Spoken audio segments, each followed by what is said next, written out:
Lore Together is proud to be part of the Boss Rush Games Network. Feel free to find out more at bossrushgames.com/network.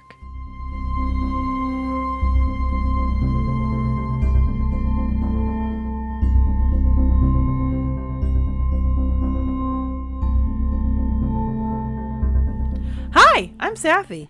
And I'm Mystic. And this is Lore Together. This is a podcast where a husband and wife team go over all the world building, storytelling, and characters of video games. Because it's what we like to do together. We lore together. Yep, and this is episode 84. Oh, man. That's a lot of episodes. Yeah, we're going to get to 100 in probably January, around there. Okay. Yeah.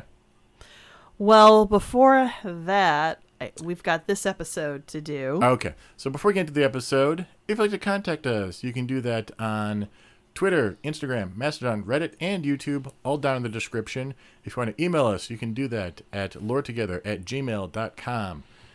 And if you'd like to support the podcast, and we hope you do, you can do that in one of two ways. The first is give us a 5-star review, thumbs up, whatever it is, wherever you're listening. Good ratings are the best ratings, and we hope that we've earned it.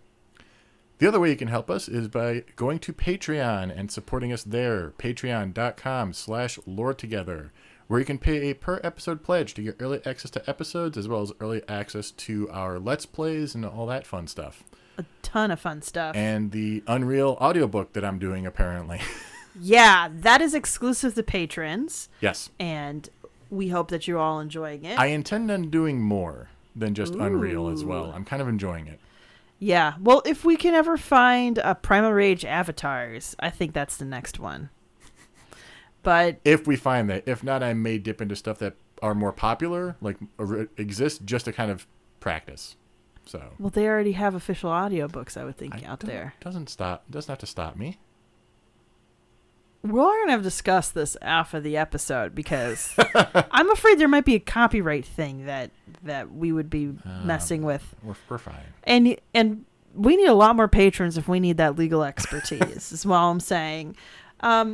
Speaking of expertise, I used so much of it during work today that my brain's going to melt. And then you told me that this episode was going to be crazy. So I don't know how I'm going to handle today. So I've literally told friends what this episode was about, and I've had numerous responses of, oh no, to, I didn't know that game series really had lore. I feel like that's half of our episodes. That game has lore? Yes, it does. So I'll let you guess. Okay. It's not going to be hard, I think. You're aware of this franchise. Okay, good. First game came out in 1991. All right, that doesn't help me at all. First appearance of its main character was in 1990 in Rad Mobile Arcade Racing. Hanging from the mirror. What? Wait. Just this little blue thing hanging from the mirror. Oh, are we doing Sonic? We are doing Sonic. Okay. Which, that actually explains why it's all over the place, because like The Legend of Zelda, the consistency has not been the main thoroughfare of the storytelling in the series. Right. And it's not like Final Fantasy where it's, each one is individual. No. Yeah, it's, Final Fantasy's, franchise is all about vibes, right? Yeah. Sonic is not all about vibes. So, full disclosure, I started working on this before I knew there was going to be a viral game called The Murder of Sonic the Hedgehog. Yeah, I've heard about that. Also, I had hopes for Sonic Frontiers, but I had intentionally stayed in the dark on it since its release until little buddy wanted to play it. Needless to say, Sonic Frontiers adds a lot to the canon. Okay. And whether The Murder of Sonic is canon is presently up for a lot of debate. So wait, just for me who's just not been paying attention to this, unfortunately. Yes. The Murder of Sonic. So The Murder of Sonic is a game released by Sonic Social Team as opposed to Sonic Team, which does most of the mainline games. Okay. And it's a visual novel. Oh, wow. And spoilers, skip ahead about a minute. It's kind of like an Agatha Christie like murder party thing. It's not. Okay. Yeah. So, but there's like is it really a party? That type of thing. So, I haven't delved into it beyond that boilerplate. So, welcome back, those of you who are here. Now, as good as Sonic Frontiers is, and even as the viral murder mystery brings Sonic to the forefront, the whole franchise, retro and modern, is all at once seemingly random characters and over-the-top stories and awesome music that gets you amped and janky cameras and amazing visuals and fun gameplay and frustrating gimmicks. And suffice to say, it's a mixed bag as a franchise. All I really care about is the soundtrack. Sonic Boom, Sonic Boom. We will get to that game. Sonic Boom. So it's a very, very full mixed bag as well. There's over 60 different Sonic games. I'm sorry, what did you say? There's over 60 different Sonic games, from the 2D classics to the modern ones to the spin-offs to the side story ones. We also have comics, cartoons, and movies. And so that means they've at least done, on average, about 2 games a year. Since it first came out in 1991. Yeah. A lot of those are very small side things. You have stuff like Tails Adventures, which was on the Game Gear. We're not touching any of those. There's also a lot of D-makes. You have Sonic the Hedgehog on Genesis, but it was also on the Master System. But so even with Mario, I guess Mario games are kind of the same level where it would be about that same output. But you have to think about the number of teams working on for years Sonic games just to be like, okay, but then 7 months later there's going to be another Sonic game. And then 8 months after that there's going to be another Sonic game. Yeah, and clearly they cross genres. We have early childhood. We have... Yeah, it's just all over the place. You probably have a rinky-dink pinball mobile game somewhere or something like that. Yeah. Well, there was Sonic Pinball on the Genesis. Okay, I do. I thought I remembered something like that. Not a mobile right now, though. So, I'm assuming. Well, probably. I wouldn't know. Okay. I'm not a mobile gamer. So, of course, as you mentioned, there is no official timeline. There's just no way. And what is canon and isn't canon is a question that invites a ton of speculation and subjective reasoning. The way that you talk about this is the way some people talk about an eldritch horror beast. You will find vast threads of personal fan canons. It's really hard to nail down what is and isn't canon.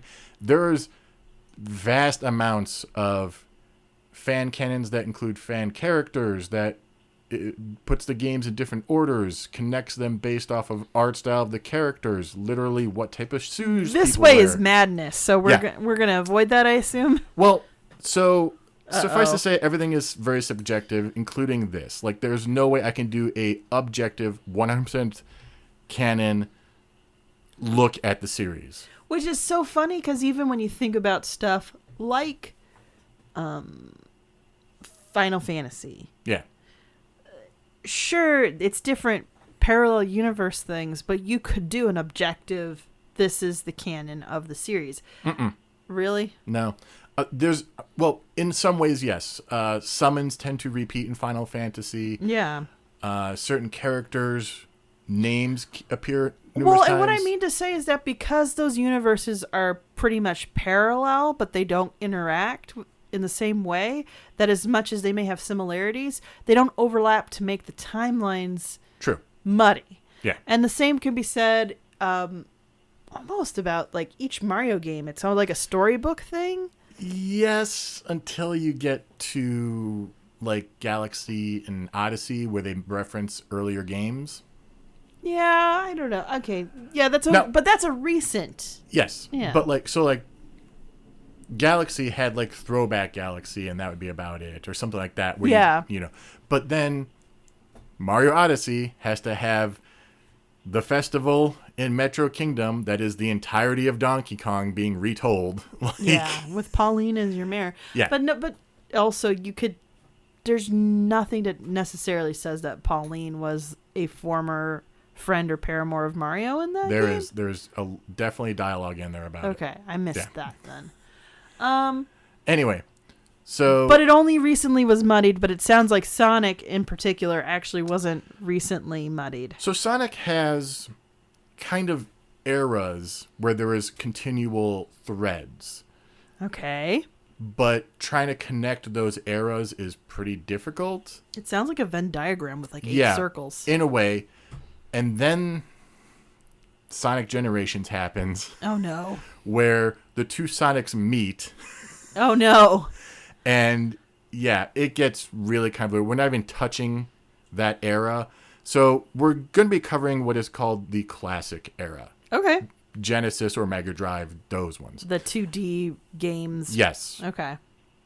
And someday down the line, we'll continue into the Dreamcast era, which is like Sonic Adventure, up through like Shadow the Hedgehog, maybe Sonic Unleashed. And then after that, there's like the Dark Times. And then... the Dark Times? Yeah. And then we get into Generations and Forces and Frontiers and all that stuff. So there's like eras you can do that kind of have some threads through them. But yeah. Anyway, Sonic 1. We begin with Dr. Ivo Robotnik. By the way, one source I have used in the past, not as a primary source, but as like initial looking and kind of taking notes, and then I usually go back with fan wikis and stuff, which tend to be more in depth. Yeah. So it was never the main source, but it was always like, oh, let's get a brief glimpse. A site that I used before got Robotnik's name wrong.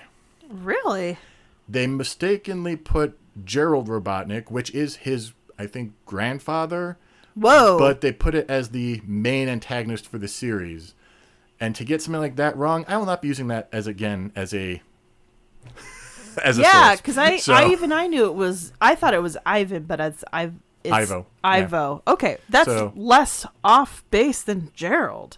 Yeah. I didn't know there was a Gerald Robotnik. Yes, Sonic Adventure 2, I think, introduces him. Huh, interesting. In backstory. So anyway, Dr. Ivo Robotnik, a human scientist with a 300 IQ, which is really high. 300? Yeah.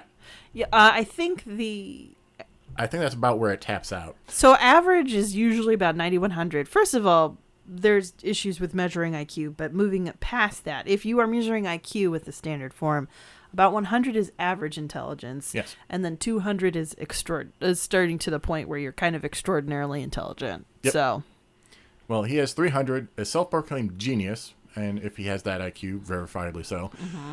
Unfortunately, however, instead of using his intellect for peaceful ventures like curing cancer or debilitating diseases like neuroimmune deficiency syndrome, we'll get there in a future episode, he constantly hatches plots to establish his Eggman empire across the Earth and build his own ideal city, Eggman Land.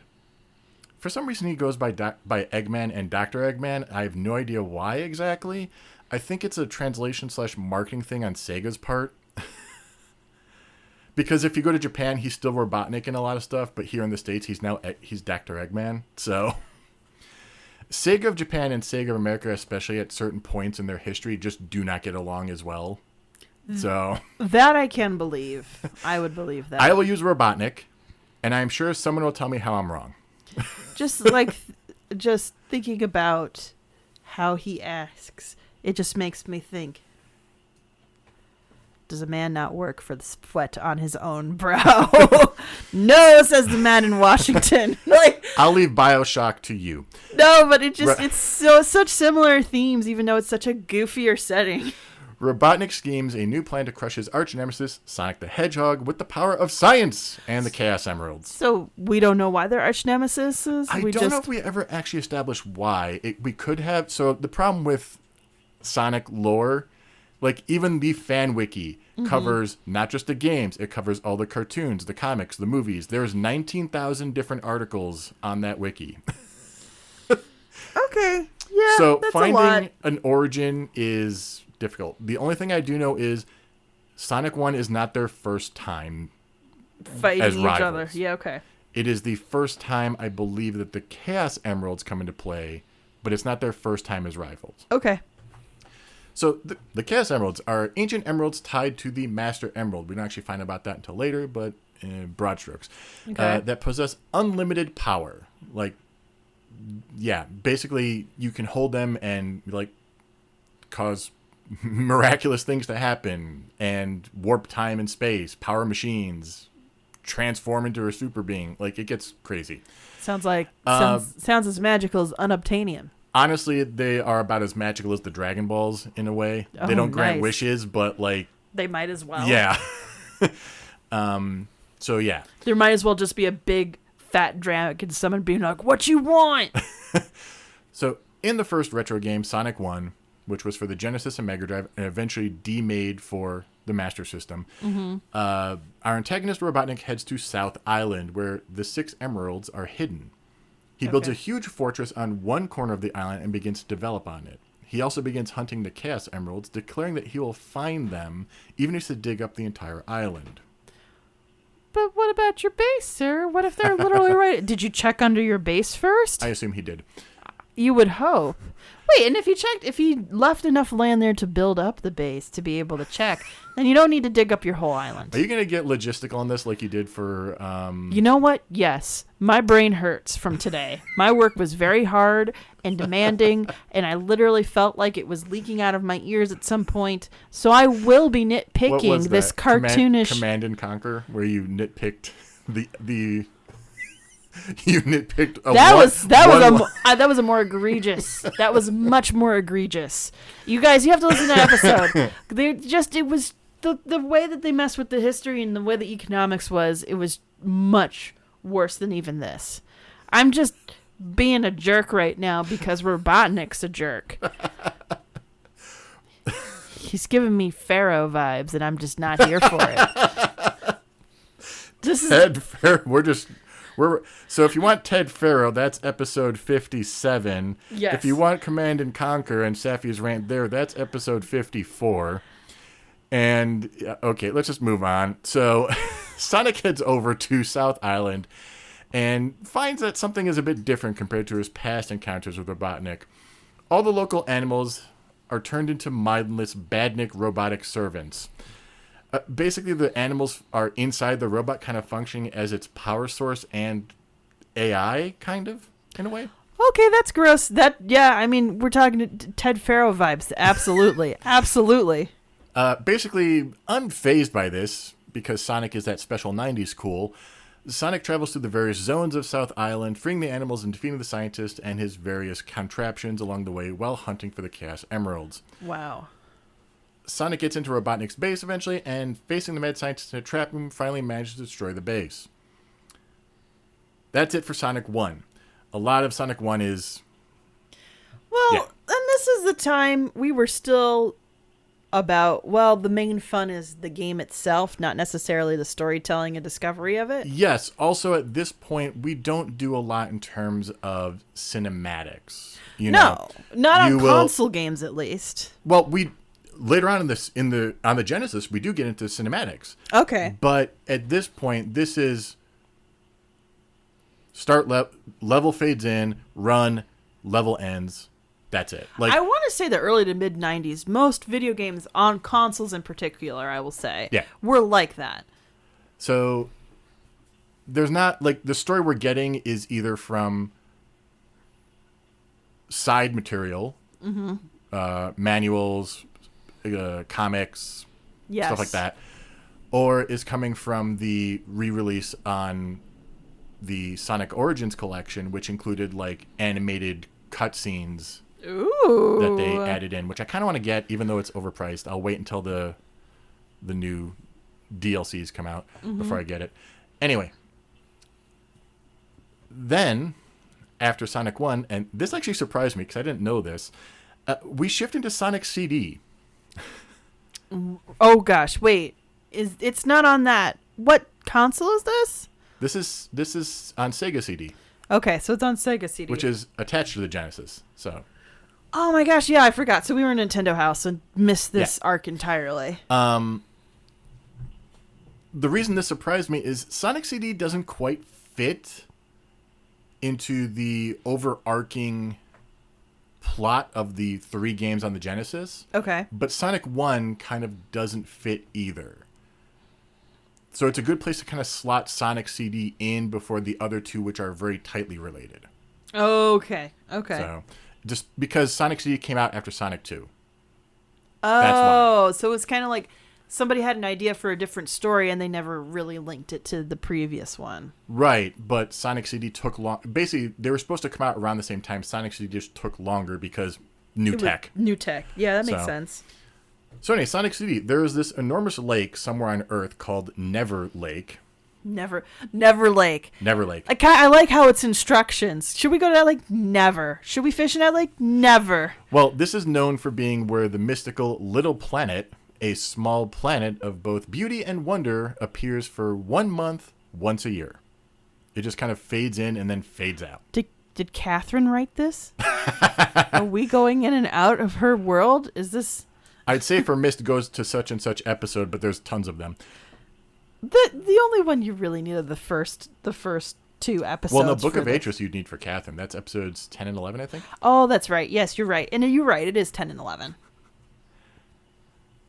So anyway, this planetoid is known for being the home of the Time Stone, 7 mystical gemstones that can freely control time, which allows them to turn a desert into a jungle, clean polluted lakes, and perform other time-crossing wonders. This is a Catherine world. I'm sorry. Like, the physical nature pieces that do fantastical things, it's a Catherine world. Completely. So Little Planet makes its annual appearance at Never Lake, and our friend Dr. Robotnik takes notice of the Time Stones. Apparently, this thing shows up once a year and has been documented. How did nobody... Whatever. Intending to build a fortress in the planet, because that's his modus operandi, and use its stones for his goal of global domination, he basically takes control of the planet. I was just going to say, it probably wasn't that Robotnik hadn't taken an interest until recently. He just had to finish the math. And then he was able to do it. So, to make sure the planetoid does not leave... The Doctor chains it to a nearby mountain. He chains a planet to a nearby mountain. Yeah, and also carves his face into it, like into the mountain. And then covers the whole planet in a metal shell. The middle part, the face in a mountain. This is the part I'm trying to wrap my head around. Okay, strapping a planet to a mountain. Well, if the planet's like the size of a large boulder, okay, theoretically, yes. It's not small. Think like the largest asteroid series, like that size. Okay, still, that's you can make enough material in theory to do that. I think it's series. I like big like planetoid. So yeah, okay, yeah. All right. Then maybe that's... But also, it's less fantastic. Also, the chain is gigantic. Like, it's huge. Yeah. I don't know. There's a lot of things... Okay, also, this is not meant to be a realistic setting whatsoever. No. I'm just being really goofy. But the thing I think that's the most audacious is the face in the mountain. Just why waste the time? You have so many other things you need to do, Robotnik. So... Then he uses the crazy time properties on Little Planet to invade the past of the planet, where he fills it with robot transporters and metal Sonic holograms, which torture the local wildlife. So the thought of this here is he knows that Sonic is going to get wind of this, right? So he's going to do a propaganda campaign? Pretty much, yeah. Wow. Wow, he is thinking long game here. This is ridiculous. This affects Little Planet's fate severely to the point that it becomes a ruined land in the future. Now, in Sonic CD, you literally go through different time periods. That makes sense. And your goal in the game is to kind of make all the futures good again.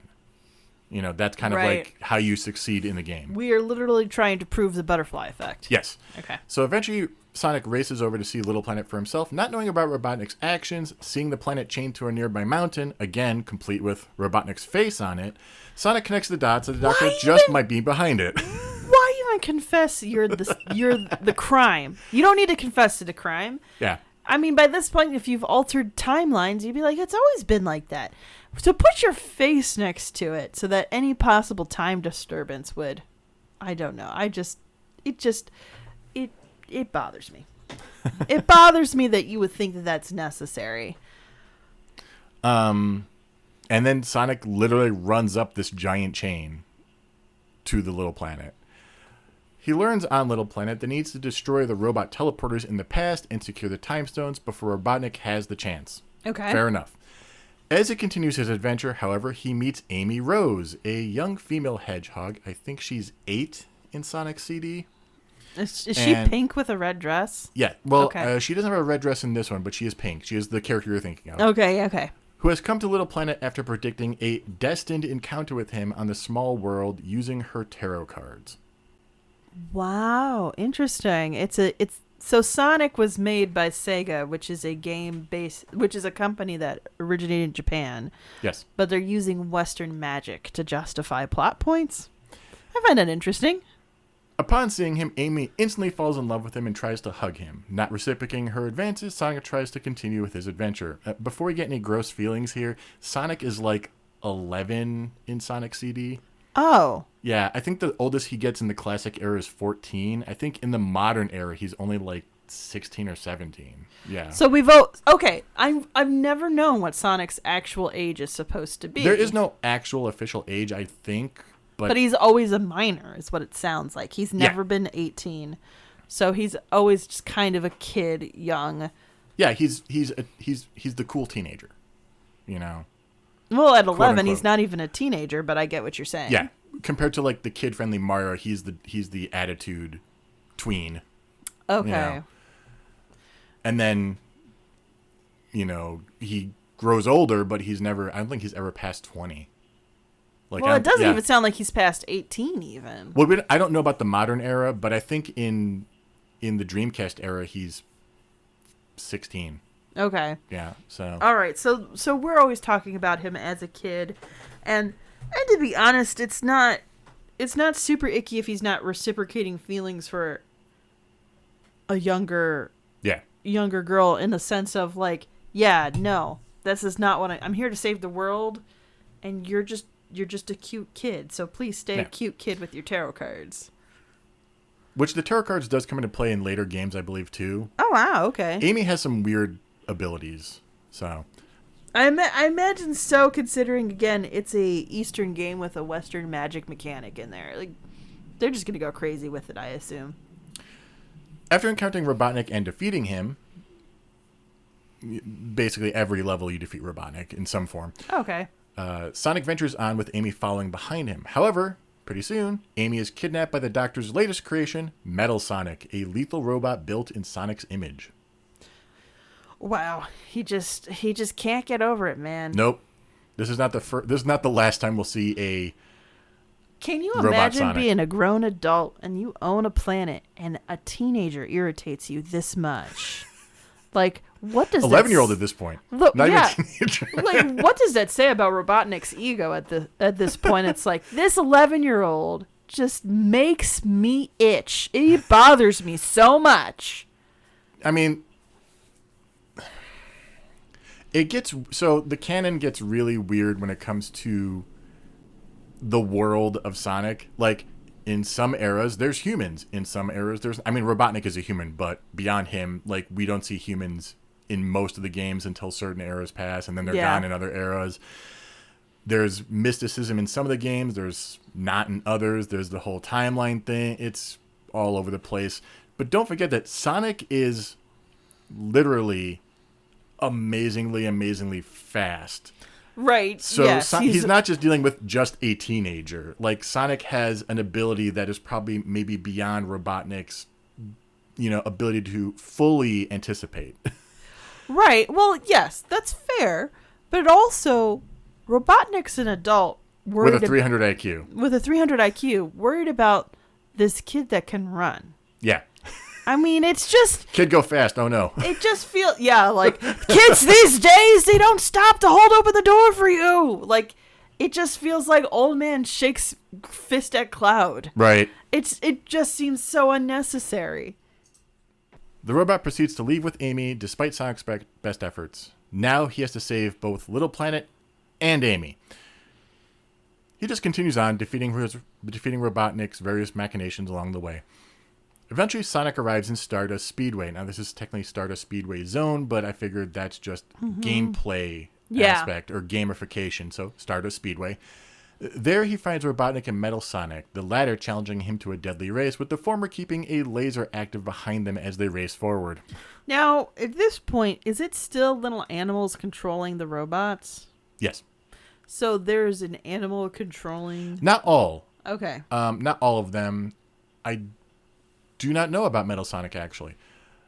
Wouldn't that be so sad if that was like a little hedgehog in a wheel? Yeah, all the badniks and all the robots in the games, as far as I know, have some sort of control mechanism, whether it's a animal or a... Actually, I think it might be time crystals in some of these, because there's some time crystals. There's also chows, or chow crystals later on, and basically there's all sorts of different stuff. Chow crystals? Those are in the Dreamcast era. Okay. Yeah. There's a lot of chow in the Dreamcast era. We'll get there in some future episode. So, in the end, Sonic outraces his robot copy, who gets smashed after he crashes into a gate closing in front of them, forcing Robotnik to retreat. Sonic frees Amy, who hugs him as thanks. He doesn't rebuff it, as far as I remember. Soon after, Sonic travels to Metallic Madness, which is an area. I don't know. It's a stronghold, sorry. So, in the stronghold, he eventually encounters Robotnik using the egg spinner. The egg spinner. So, everything is egg something with Eggman, Robotnik, however you want to say it. Yes. Basically, it's a spinning ball with blades. Oh my gosh, the egg spinner. Yeah. However, the machine is destroyed, triggering a chain reaction that causes Little Planet's metallic shell to crumble and forces the Hedgehog to escape from Little Planet with Amy. Landing near Never Lake, he leaves her in a safe place and runs away before noticing that the shell covering Little Planet breaks apart. The shell finally fractures and Little Planet fades away as it is supposed to. Right. So it's with everything undone, it's like it never happened, right? Right. The past has been undone. Then we get to Sonic 2. Okay. This is the one, like, Sonic, I never owned Sonic the Hedgehog. Right. Never played it. Wow. I mean, I've played it since, but, like, when I was growing up, never played it. Yeah. Sonic CD, never had it. Well, I'm just surprised with somebody who grew up with a Dreamcast, you didn't have Sonic. So. I had Sonic 2. Okay. I didn't grow up with a Dreamcast. Dreamcast was when I was already... No, what did you have before you had the Sega What was it? I had a Genesis. You had a Genesis. Yeah. I'm sorry. I'm forgetting the order of the... That's fine. So, my Genesis came with Sonic 2. I played that a lot. Okay. So, Sonic 2. Sometime later, while out looking for new adventures in his personal plane, the Tornado, Sonic discovers West Side Island, a small island with a pleasant meadow which, according to legend, once was home to people who used mysterious stones. Give you one guess what's going on there. Are they Chaos Stones? Yeah, Chaos Emeralds. Landing on the island, he begins to explore, only to find a shy orange fox tagging behind him a few days on. Aw. What Sonic does not notice while he's not looking is that the peculiar fox manages, barely, to keep up with him. Right. This young fox's name is Miles Prower. Think about it, you'll get the joke. Though he is known as Tails due to his two special tails. Miles Prower? Okay, I don't get Miles Prower yet, but... Miles Prowler? per hour. Miles per hour. Boo! I'm still mad. After Sonic starts running, Tails does his best to keep up with him. Realizing the young fox is harmless, Sonic allows him to hang around. Kind of like, you're not bothering me, so sure. Yeah. As it turns out, Dr. Robotnik has detected the presence of all the Chaos Emeralds on West Side Island after following Sonic. Basically, Sonic flew there, Eggman followed him, including the lost 7th one spoken of in the island's legend. So now we have not just 6, we have 7 of them. Wow. He gets his whole animal badnik thing going again, and his whole goal here is to build a space fortress known as the Death Egg. Wow. Okay. Boo! You still mad about miles per hour? No, I'm mad about the Death Egg, Death Star, Death Egg. I just can't. Is it shaped like the Death Star? No, it's shaped like an egg. Does it have a little circle in it that spits out a Bernie laser that destroys planets? I don't remember off the top of my head. It's been a while since I've seen it. Then the boo has definitely been earned. Anyway, Sonic rushes right into the forest to set things right with Tails following him. Making their way across West Side Island, Sonic and Tails free the many, quote, zones from Robotnik's rule. Although I guess zones could kind of work as an area designation too. Right. Once the island is free, they take to the skies in the tornado to reach the Doctor's flying fortress. However, as they are about to arrive at the vessel, a giant laser shoots the tornado, forcing Tails to descend and forcing Sonic to hop onto the aircraft and continue on his own. Yeah, a little bit more cutscenes now. Gasp. Yeah. Later in the control room of the ship, Sonic encounters and defeats Robotnik again, though he escapes in a space rocket. Tails arrives in a repaired and modified tornado. Kid is a bit of a mechanical prodigy. Okay, cool. And gives Sonic a ride that lets him catch up to the rocket, which takes Sonic to the Death Egg. Death Egg. Is it the one who shot the laser before? I don't remember, actually. Either way, on the Death Egg, Sonic fights the Death Egg robot. Actually, no, sorry. Before that, he fights Mecha Sonic. There's another robot Sonic. Basically, Sega had 2 Sonic games in development, and it sounds like they both wanted to have a robot Sonic, and one made Metal Sonic, the other one made Mecha Sonic. They do look slightly different, but one is gray, one is blue, so yeah. We have Metal Sonic at home. Pretty much. Yeah.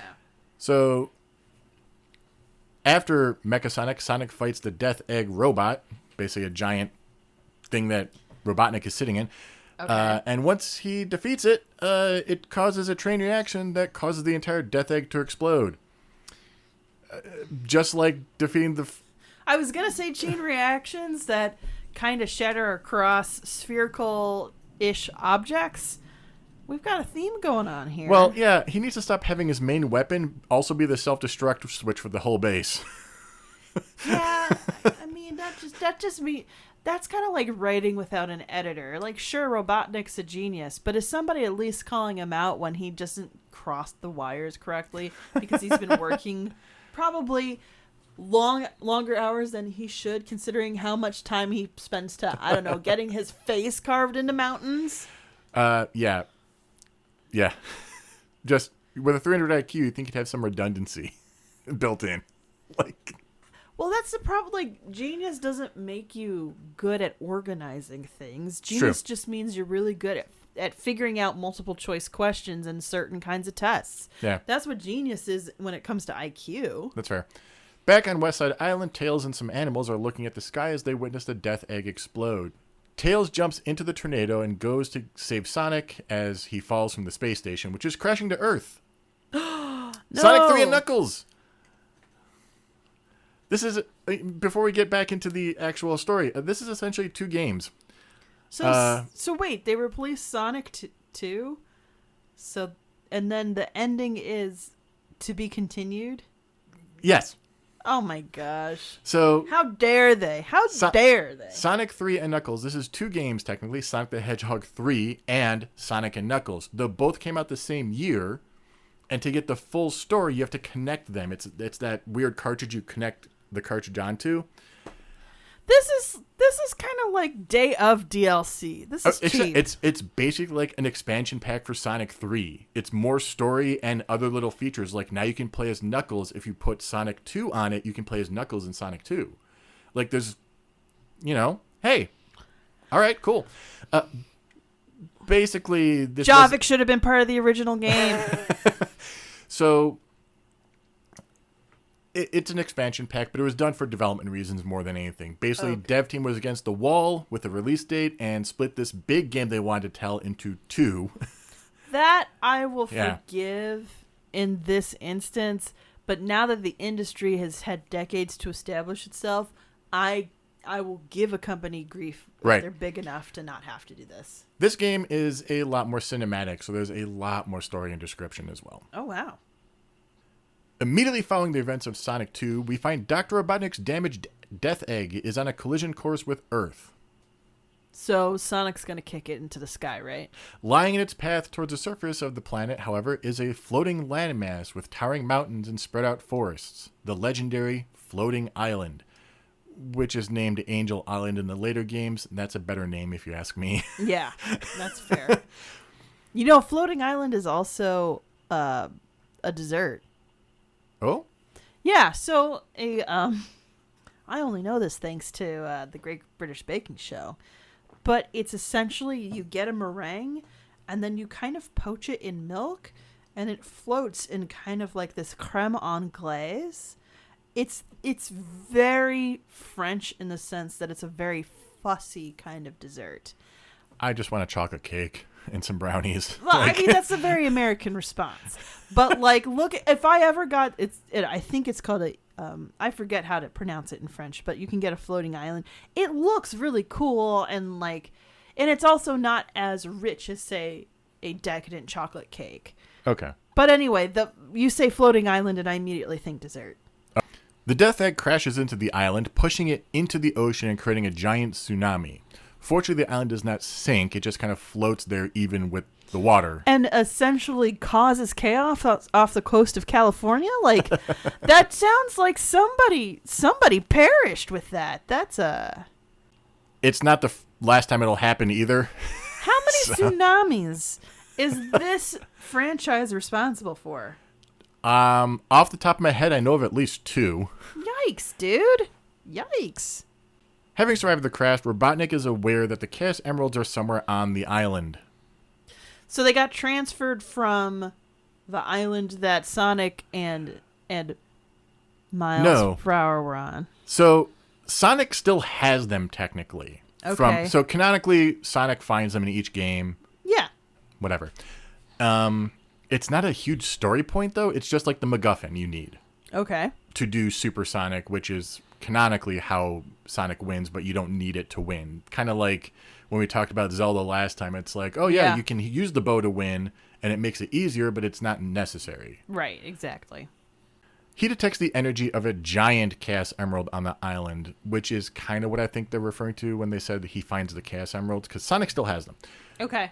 So, also, again, even just saying the Chaos Emeralds is kind of weird because sometimes it seems like there's different ones in different places. Are they the same one? Who knows? Yeah, are there different types? Are they from a different universe? Are they from the past? Are they from the future? There's negative ones, I believe. Negative chaos? Yeah, like there's negative energy as opposed to the light. This sounds like a sci-fi story I wrote at 9 years old.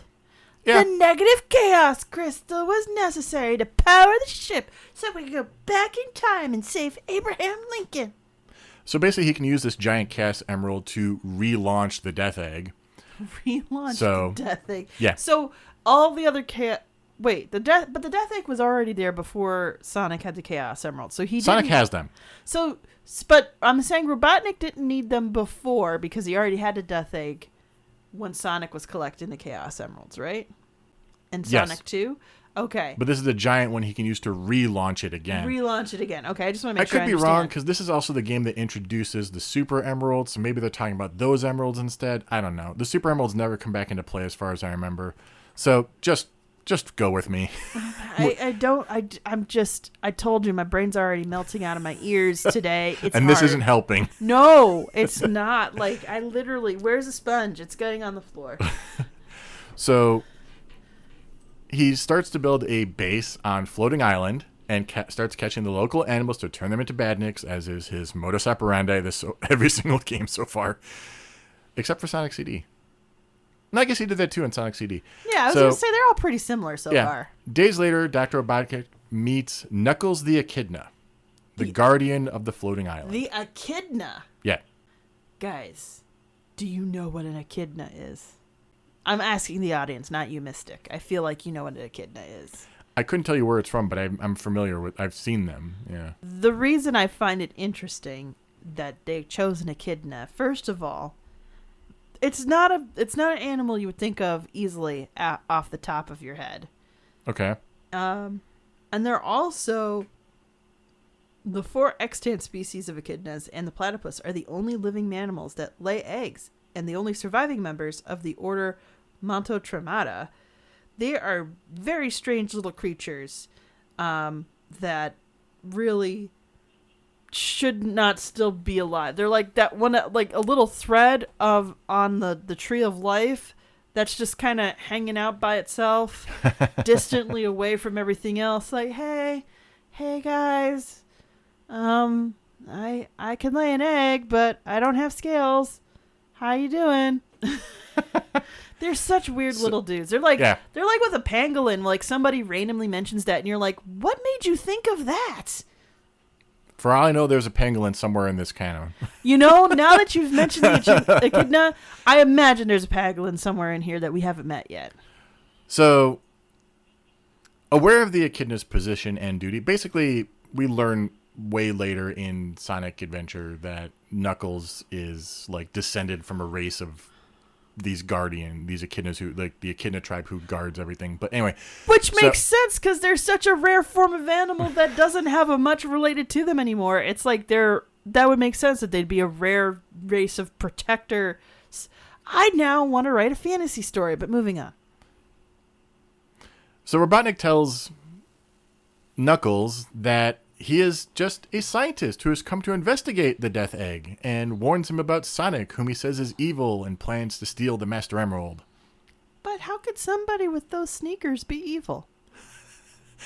Believing Robotnik, Knuckles teams up with him to stop Sonic. Yes. Meanwhile, poor little echidna. Meanwhile, Sonic is relaxing somewhere away from the floating island when Tails detects a Chaos Emerald out at sea with his jewel radar. Called an emerald detector in later games. I call it the dragon radar because that's what they use in Dragon Ball Z to find the Dragon Balls. Anyway. Where's the fat dragon granting us wishes? I must know. Arriving at the floating island in the tornado, Sonic uses the 7 Chaos Emeralds he had acquired in Sonic 2 to turn into Super Sonic. This is why I think that there's more than one set of Chaos Emeralds. Although they make it sound like there's... It just gets weird. Someone's gonna contact us to correct all of this. I'm sure. This is what I said about like the muddied canon. Like it's really hard to keep track of all of this because they obviously didn't write this to embrace continuity. No. So he turns into Super Sonic and literally just runs on the water, which is good because Sonic doesn't do well in water. And cue it a religious joke. Right now. And begins exploring the island while Tails is following him. And shortly after they arrive on the island, Knuckles pulls off a cheap shot on Sonic from below, basically like uppercuts him and causes him to fall, lose his super state, and drop all the Chaos Emeralds. No! And then Knuckles grabs them all, laughs, and then runs off. Look, I understand you were told you they were evil, but the laugh was just too far. Now having retrieved the emeralds again and stop Dr. Robotnik, Sonic and Tails make their way across the island, dealing with the Doctor and Knuckles' attacks along the way. Eventually, they arrive at Launch Base Zone, Dr. Robotnik's base, where he has almost finished rebuilding the Death Egg.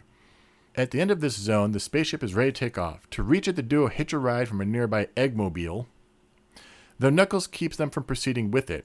Fortunately, local tremors cause him to lose his balance and fall down from the metal support pillar he is on, allowing Sonic and Tails to take off.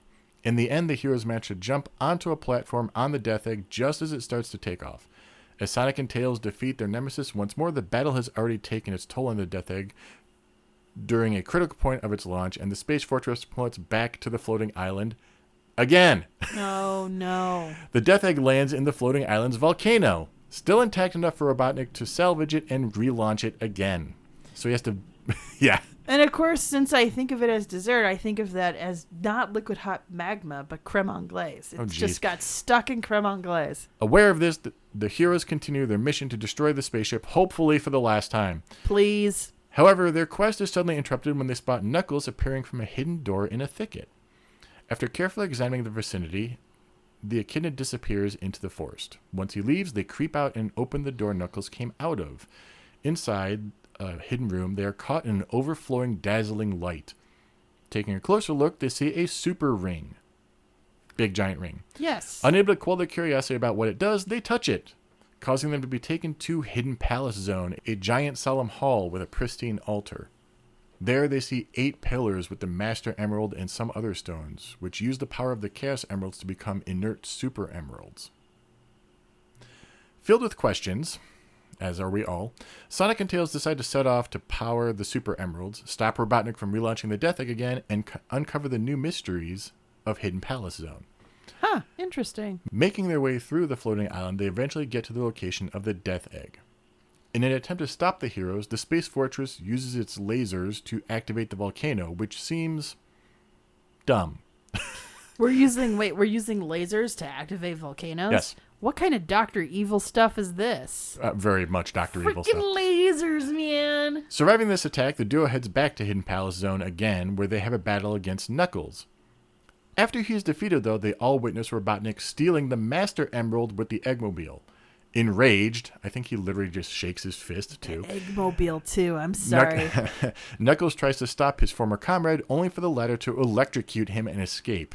Oh, gosh. Realizing that the Doctor has lied to him and that Sonic and Tails were actually trying to save the island all along, Knuckles takes Sonic and Tails to a warp point to Sky Sanctuary Zone, where the Hedgehog and the Fox continue onward, dealing with Mechasonic Mark II along the way, before managing to get on board the Death Egg as it continues its ascent into the stratosphere. Oh, my gosh. This is a lot. Like, there's not a lot for me to comment, except for the part that I'm having to take seriously all these egg contraptions. And I just can't stop thinking about, like, hard-boiled eggs or poached eggs, scrambled over easy. Like, I'm just hungry for breakfast now.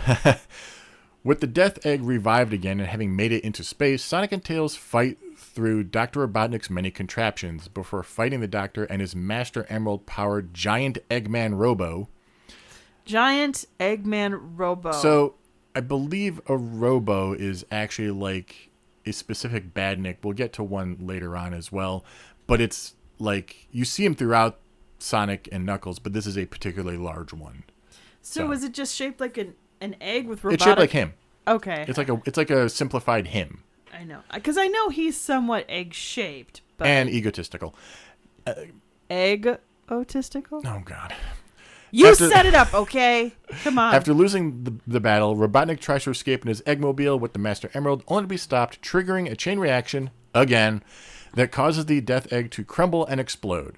So many chain reactions. You'd think this was a Domino's YouTube channel or something. Or Metroid. Oh, come on. Well, escape sequences would be more apt there. Yeah, I was going to After say. defeating him, Sonic will fall down from space with the Master Emerald. Both will be saved by Tails and the Tornado. Sonic and Tails will then take the Master Emerald back to the floating island, allowing it to float again. Hooray! Having barely survived its encounter with Sonic and Tails, Mechasonic Mark II plots an attack on the floating island after Mark the destruction. II? We already did that one. Did I call it something else? It's Mechasonic Mark II. It's like the second version of it. So, I know that Mechasonic, but like Mark II, like it rebuilt it. Well, I mentioned it, or did I just call it Mechasonic? Either way, we already ran across this thing. It's whatever. It just feels like the $1 Million Man right now. After the destruction of the Death Egg, it basically is like, I'm going to make this right. And to aid in its plans, it makes an Egg Robo, which is that Eggman-shaped robot, its subordinate, and sends it to fight Knuckles. Later, the Echidna is relaxing in Angel Island Zone. No, later the Echidna is relaxing at home with some animals. They are attacked when a bomb thrown by the Egg Robo lands in their midst. Fortunately, Knuckles survives the bomb attack and takes off after the Egg Robo. Making his way across the island, Knuckles has many battles against the Egg Robo, eventually arriving in Sky Sanctuary Zone, where the floating island is shown slowly falling from the sky again. Basically, it's in the background. Oh my gosh. The Echidna is caught by the Egg Robo and is brought to the reactivated Mechasonic 2. As the Robo is about to attack Knuckles, though, the latter frees himself at the last moment, making Mechasonic 2 accidentally destroy the Eggmobile and the Egg Robo in the process. Immediately after, a battle between Knuckles and the robot begins, with Knuckles winning. However, Mechasonic Mark II uses the stolen Master Emerald and its power to gain an advantage, that of a super state, which is kind of nuts that a robot can have a super state. Wait, which would make me think it's definitely powered by some sort of animal in it. Like there is an actual living creature in. I'm just picturing like a chipmunk. Like,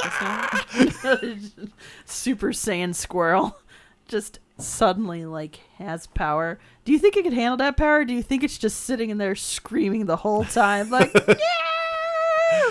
Despite this, Knuckles still wins the fight. Immediately after, Sky Sanctuary Zone starts to crumble. Yeah. Sonic will show up in the tornado to save Knuckles, who will be holding the Master Emerald, and give Sonic a thumbs up with a smile. Sonic will then take Knuckles back to the floating island, which will start rising higher into the sky again. Don't worry, it'll fall down again later in the canon. Yeah, how many times are we going to knock this thing down and put it back up? I think it falls down twice in it Sonic feels Adventure. Like we're playing bowling with a whole society here. So anyway, that's the bulk of the episode, but there is one more thing. Sonic 4. Okay. So this one has connections to Sonic CD with the resurrection of Metal. Okay, so we're forgetting about Mecha, And we're now back to Metal Sonic. Yes. But the problem is it's hard to fit it into canon. It never was finished. It was supposed to be 3 episodes. Only 2 came out, plus a small little side story about Metal's resurrection. So there was no third one released, and it's difficult to put it in the canon. Many fans don't even consider it canon because it was not very well received. So it didn't sell well, which is probably why it was never finished. So where does it fit? I don't know. Right.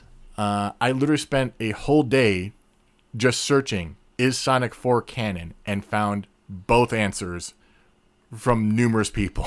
So the debate rages on Yeah. to this day, as far as what we can understand. that's kind of where we're going to leave it now until we touch on the next era, which will be the Dreamcast games, like I said. Okay. I'm obviously leaving a ton of stuff out, but This is a mess. there's only so much time.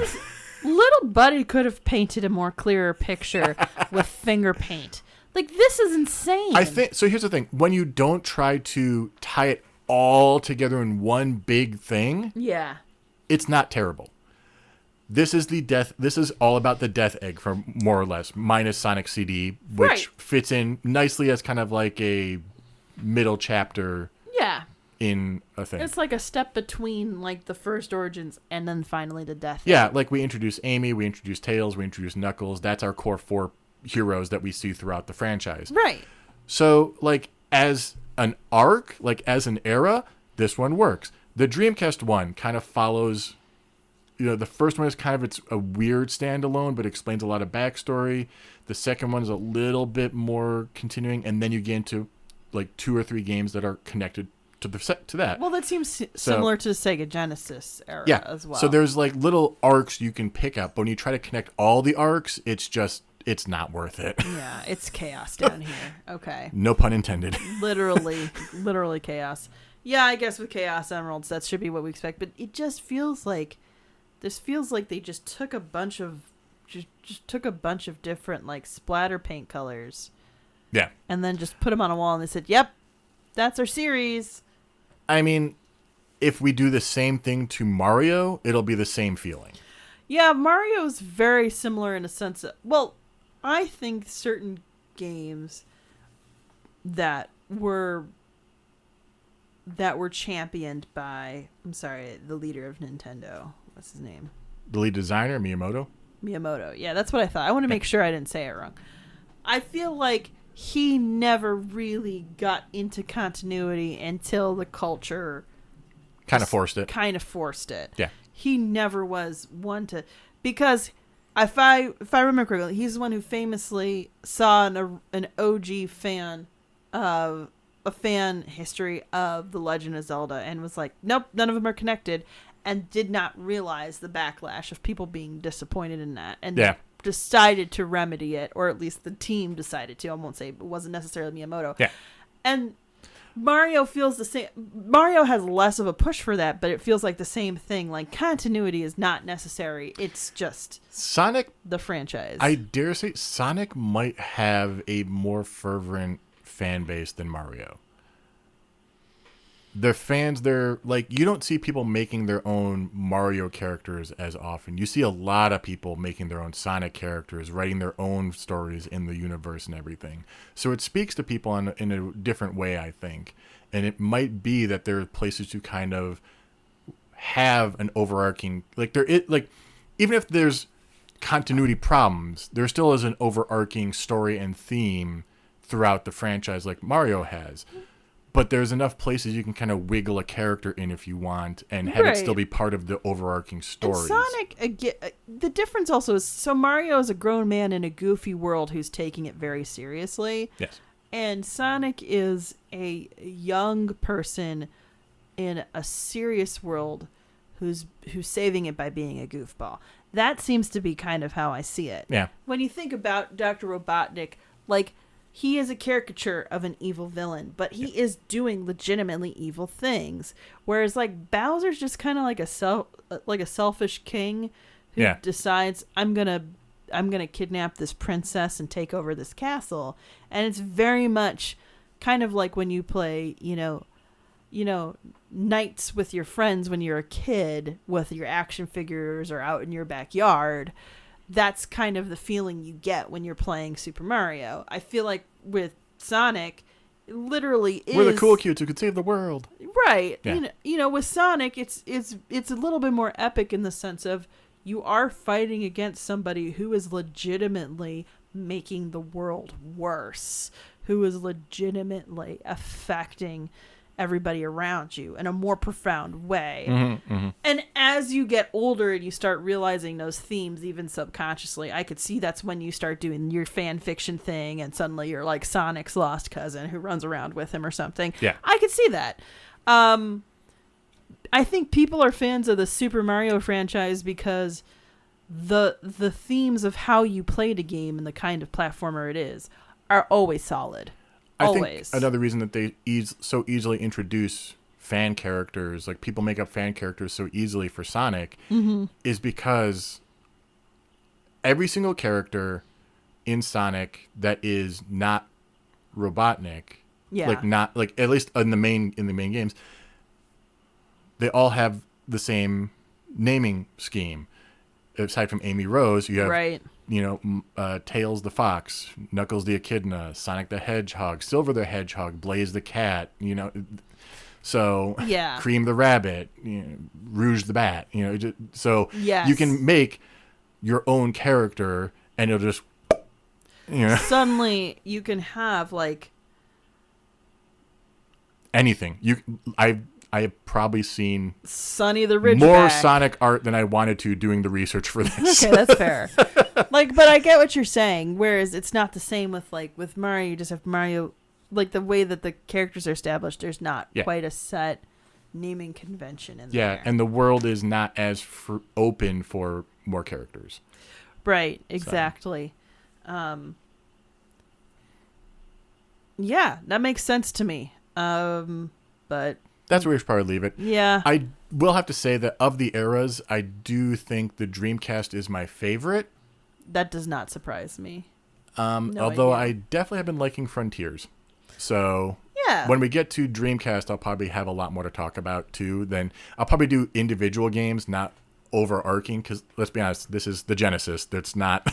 And again, I feel like the early to mid 90s was an era where it was a lot about we'll justify it, but we're going to get to the actual gameplay and we're going to chock it full of gameplay. And sometimes to the detriment of we're just going to stuff it with gameplay for gameplay's sake and padding and padding and padding, which was a theme that's continued on for the next decade or so after that. Whereas I feel like now, there's padding with the open world game, which can be frustrating too. But if you just want to do the main plot, you can avoid all of that and get to the main plot. There's a lot of, player-driven choice of experience. Yeah. But you're right. This is probably a good place to stop talking.